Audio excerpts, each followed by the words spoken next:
जय Jagannath friends, welcome back to my another mini vlog. सकाळू सकाळू बाहरी जाइथिलु समस्ते आज आमे गाँ को कोन पाई ना बुलिबा पाई गाँ रे आसिकी पहुंची जाइथिलु। पुपुन भाई को घर उठेकी जाइथिलु खाइबा पाई कस मते लागिथिला भोक।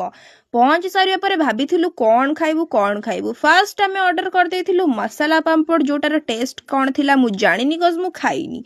पिगी भाई आसी जाइथिला वेज बिरियानी, मोर एठी आसीथिला चिकन बिरियानी चिली चिकन।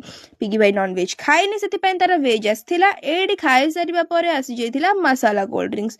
मु एडी केमति खाउछ आपण माने देखुथिबे, कारण मते जोरे भोक होउथिला।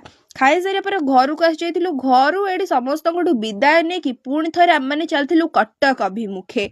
आसीबा बाटरे एडी खाइथिलु घुगुनी चाट, जोटार टेस्ट पूरा बोबाल थिला। सेठु आमे आसी जाइथिलु new bus stand. New bus stand रे लिजिया पाकु छाड़ीबार थिला, कारण तार बस थिला 9टा बेले। एडी कोल्ड ड्रिंक्स पी के टिके टाइम वेट कर सारिया परे ता बस आसी जाइथिला। घरु को आसला परे